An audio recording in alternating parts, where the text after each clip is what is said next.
To finish off this video on bank reconciliations, I'm going to deal with the slightly trickier transactions, which is an underpayment, an overpayment, and a bank transfer. But as you'll see, they're actually not that complicated. So we'll go back to the NatWest current account, and what I'd like to show you a feature where you can add bank statement lines manually should you wish to do so. This isn't something you'll do very often, and really it is best to do it from a manual import, from the import function. However, when you're doing a training video, it's a very useful feature. So we're going to put in a receipt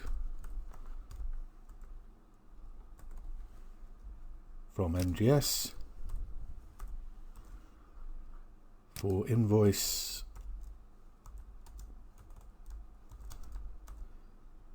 SI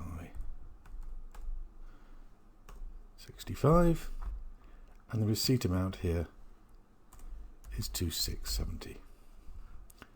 So we save that, and the system asks if I want to go to the reconciliation, which I do. And you can see here there's some other pieces in here too. Let's start with this one here from St. John's. Now they're paying SI 0056, but it's not being matched to an invoice. So let's just have a look and see what's happened. Well, there's the invoice they're trying to pay, but they've paid £100 too much. So we've got an overpayment on this invoice. Now, an overpayment in these circumstances is a sales payment on account. What we have to do is first pay off the invoice and then create a sales payment on account for £100. So let's first of all pay off the invoice.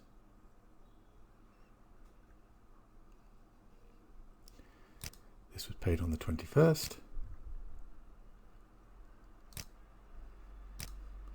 Paid into NatWest current account.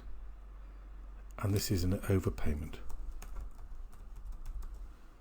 So we add that payment here.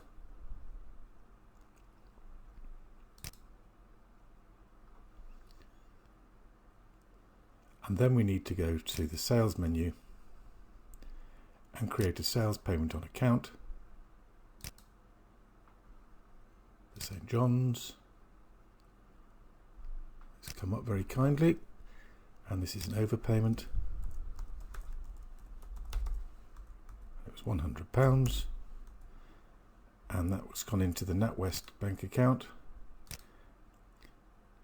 and we wouldn't put analysis codes on that, so we would save that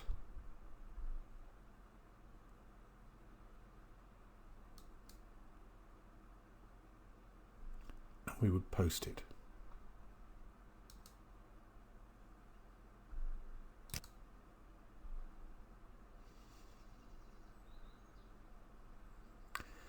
So let's go back to our bank reconciliation.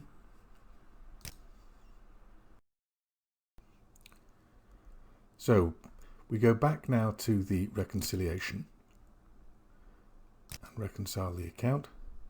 And now you can see that the invoice is saying that it's matched to a payment. And you can see here it's selected the two payments that we've just identified. So now we can mark those as both reconciled. And that clears that item off. Now let's deal with the MGS. Now, they think they've paid invoice 65 with 2670. If we look at an invoice trying to match to an invoice here, there's no invoice for that amount available to match to. So we cancel out of there. Now there's a very useful feature in Salesforce which allows you to search from anywhere in the system using this search facility at the top here. So we're searching for that invoice. It takes us to it, and you can see here that the invoice is for 2760. They've made a transposition error and only paid 2670.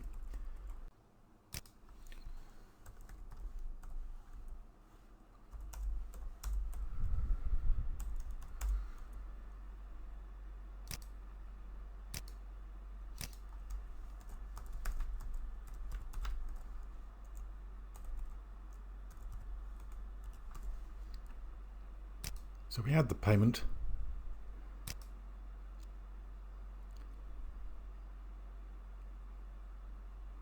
And now let's go back to the bank rec.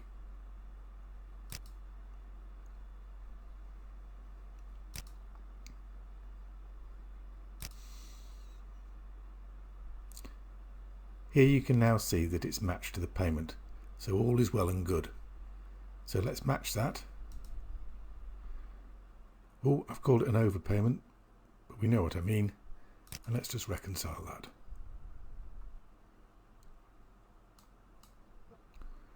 Finally, let's deal with this bank transfer. That's saying it's matched to a payment. Here we can see the BT, the bank transfer, so we can reconcile to that.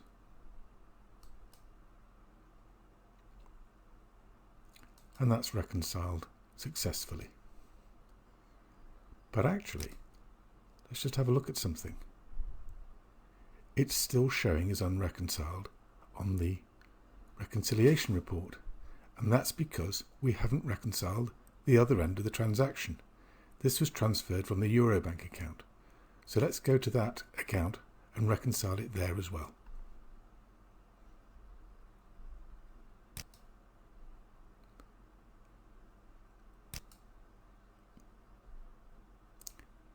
Go to that reconciliation screen. Here's €1,000. Let's match it to the payment. Reconcile it.